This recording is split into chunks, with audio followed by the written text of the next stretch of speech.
Hello, how are you? Hopefully, you will be fine.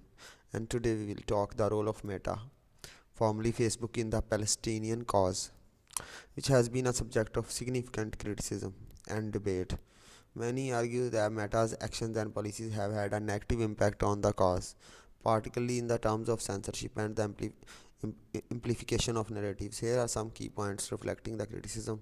One is allegations of biased content moderation. By the way, I am also the victim of this biased content moderation. Let's see. Meta has faced accusation of disproportionately censoring pro-Palestinian content. One, removal of posts. Activists and users have reported that their posts raising awareness about Palestinian struggles using terms like Free Palestine or the criticizing Israeli policies are flagged, shadow banned are removed. Most of the time they removed their posts. Then overblocking. In some instances, entire accounts have been suspended for sharing content about events in Gaza or the West Bank under the pretext of the violating community standards. And then bias in algorithms. Critics argue that Meta's algorithms disproportionately suppress content supporting of Palestine, while allowing pro-Israel narratives more visibility. Second, one is partnerships and pressure. Meta has been criticized for allegedly succumbing to pressure from governments and organizations.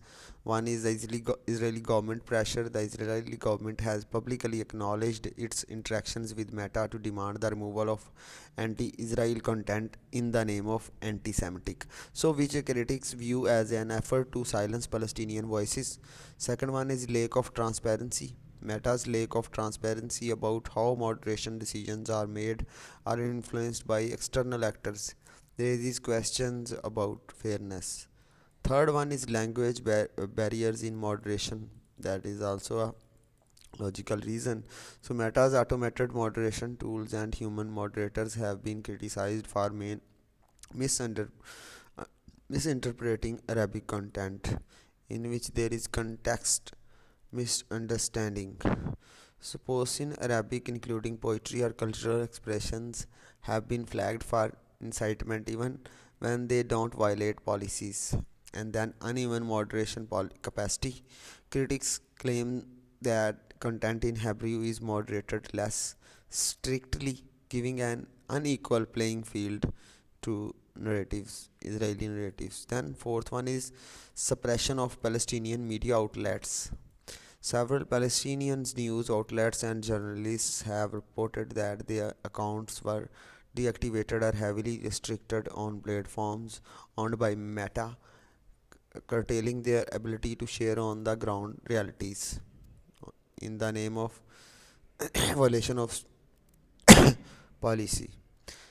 So, fifth one is amplification of harmful narratives. Meta platforms have also been criticized for allowing the spread of Islamophobic and anti Palestinian narratives, selective enforcement, so hate speech and misinformation targeting Palestinians have often remained unaddressed. Selective enforcement includes the perception of double standards in addressing harmful content, exacerbates distrust among Palestinian supporters.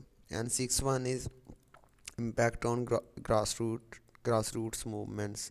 The suppression of pro-Palestinian voices has limited the ability of grassroots movements to organize and raise awareness on a global scale, reducing their reach and effectiveness.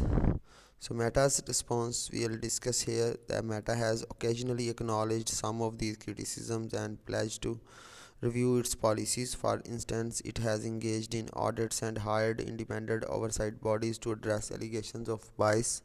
However, many activists argue that these efforts have been insufficient and largely symbolic. Then broader implications than the you can say the actions of Meta, whether intentional or a result of systematic flaws, have significant implications. So first one is they shape global narratives about the Israel-Palestine conflict. They influence public opinion by determining what stories are amplified or suppressed. They affect the ability of marginalized communities to have their voices heard on an international stage. So now Meta's role underscores the broader debate about the power of tech giants in controlling information and shaping sociopolitical discourse. So here we discuss about the Meta's policies regarding the censorship of the uh, Palestinian cause, relevant posts, videos, graphics. Uh, I I can assure you that this is reality. I personally experienced this type of biasness and removal of the posts. Either they were not against the policies but about the awareness of the issues and the killings of the innocent children and women and the men. Okay, thank you.